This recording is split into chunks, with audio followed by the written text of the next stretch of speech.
naitwa Lenny na ni captain msaidizi wa timu ya Bonanza FC.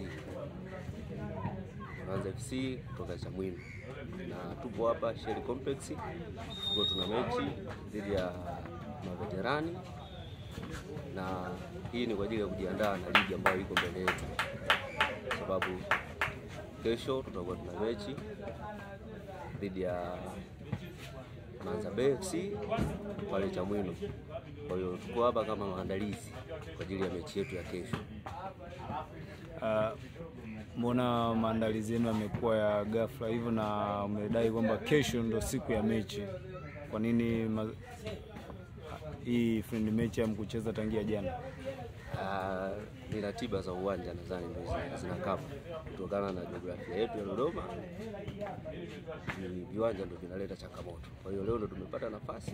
Kwa hiyo tunafanya leo mazoezi, lakini kila siku sisi tuko vizuri, na hii ni kwa ajili ya kupashapasha misuli kwa ajili ya mechi yetu ya kesho. Nini unawaambia mashabiki wenu wa Bonanza FC?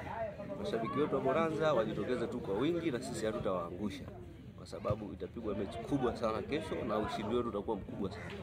Asante sana. Kipetu tunamjua, Kipetu ni Juma, kipa kipaji. Anang'ang'ania malini mpira. Mimi najua Juma sasa.